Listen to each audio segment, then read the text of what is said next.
안녕하십니까. 신동기 인문경영연구소 대표 신동기입니다.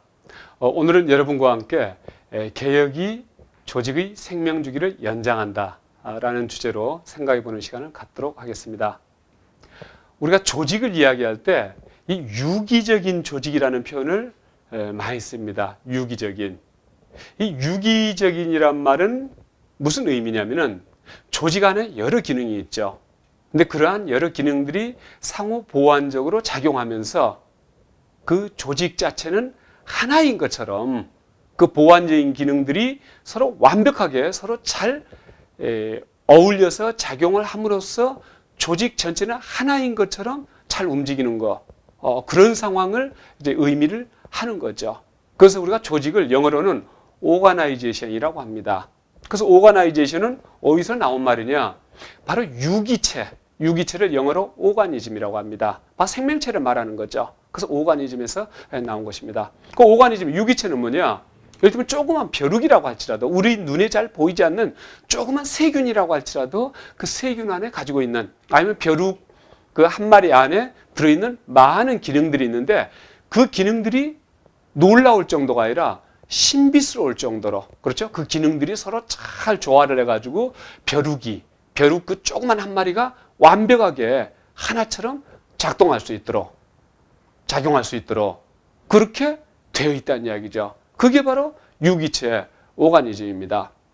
그래서 조직이 왜 영어에서 오가나이제이션이라고 이름을 붙였을까? 제가 생각을 많이 해봤습니다. 그래서 결국 조직이 왜 오가나이제이션이라고 영어로는 하느냐 하고 제가 생각해 볼 때 바로 유기체, 오가니즘처럼 그렇게 유기적으로 움직이는 것을 바라는 거죠. 기대하는 거죠. 그래서 오가나이제이션이라고 한다. 이렇게 생각을 합니다. 그래서 모든 조직의 바로 모델은 뭐냐면요. 바로 살아있는 유기체입니다. 한 마리 벼룩, 또 사람, 그렇죠? 강아지, 완벽하다는 이야기죠. 자족적이다는 이야기죠. 그래서 그것을 이 살아있는 유기체를 모델로 하면서 또 조직은 어떠냐면은 플러스 알파를 추구하는 겁니다. 그건 무슨 말씀이냐면은 모든 생명체는 언젠가는 다 죽습니다. 유한한 거죠. 근데 조직은요, 그 오가니즘을 샘플로 해서 담고자 하면서도 영원을 지향합니다. 영원을. 그래서 조직은 영원할 수 있다는 이야기죠. 그래서 어떻게 하면 조직이 영원할 수가 있느냐? 그건 바로 개혁입니다. 끊임없이 개혁입니다. 저는 그러한 부분을 어디서 보냐면은 이 로마 제국 역사에서 봅니다. 이 로마는 BC 753년 건국돼 가지고 이 황제가 다스리는 바로 제정이 BC 27년에 시작됩니다. 그러니까 한 700여 년간 로마는 계속 만들어 왔습니다. 그리고 BC에서 AD로 넘어가는 시기에 그때가 이를테면 정점을 찍은 거죠. 그래서 제정시대, 황제가 다스리는 시대로 되어가면서부터는 로마는 확장 정책을 갖는 게 아니라 유지 정책을 갖습니다. 더 이상 제국을 확대시키지를 않습니다. 그게 또 카이사르의 어떤 그 유언이었죠. 그렇게 되는데, 그래서 로마가 일어서는데, 로마 제국이 만들어지는데 700년이 걸렸다는 이야기죠. 그럼 그 뒤로 따로 특별한 어떤 개혁을 하지 않는다고 할 것 같으면은 그 로마가 다시 쓰러지는데, 멸망하는데도 700년이 걸린다고 우리가 예를 들면 기계적으로 생각해 볼 수가 있습니다. 그러면 AD 한 700년경에 로마는 자연스럽게 망한다고 이렇게 생각해 볼 수가 있는데, 이 소로마가 AD 476년에 망했어요. 그리고 동로마는 1453년에 망했다는 이야기죠. 그래서 소로마는 예상보다 200년 빨리 망했고, 동로마는 예상보다 800년의 오래 간 거죠. 그럼 소로마 문제는 차치하고요. 그럼 동로마는 어떻게 해서 800년 정도를 더 유지할 수 있었을까? 그건 바로 개혁이라는 이야기죠. 그래서 그 동로마가 한 800년 정도를 더, 아니면 소로마에 비해서는 바로 1000년 정도를 더 유지하게 되는데, 거기서는 두 차례의 큰 개혁이 있었습니다. 그 중에 한 차례가 바로 뭐냐면은 유스티니아누스 황제의 개혁입니다. 유스티니아누스 황제는 527년부터 565년까지 한 38년간 로마 제국을 다스렸습니다. 근데 황제가 되자마자 이 니카의 반란이라고 해가지고 아주 큰 그 소요 사태, 큰 반란 사태가 일어났습니다. 근데 이런 것을 자기 부인의 어떤 그 도움을 받아가지고 굉장히 그 협조를 받아가지고 이 전공법을 해서 그러한 문제들을 해결합니다.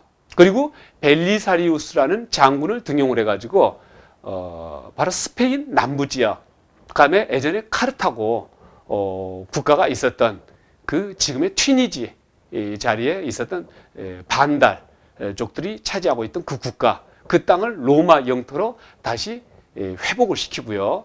그다음에 나르세스라는 황관을 시켜가지고 이탈리아 반도가 그때는 바로 야만인들, 이제 로마 입장에서 볼 때 야만이죠. 그래서 야만인들 손에 있었는데 그 이탈리아 반도를 다시 탈환을 합니다. 그리고 제가 이제 그 말씀드리는 개혁에 바로 해당될 수 있는 이 트리보니아스라는 인물, 그런 학자들을 등용을 해서 뭐 하냐면은 로마법 대전을 만듭니다.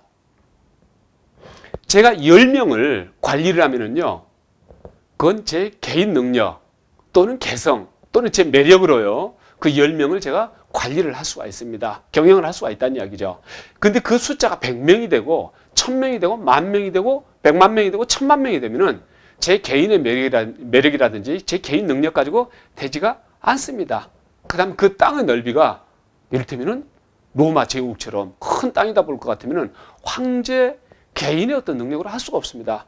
결국 많은 숫자, 넓은 땅, 그 다음에 많은 재화, 그것은 무엇로 우리가 매니지먼트를 해야 되느냐? 시스템으로 매니지먼트를 해야 됩니다.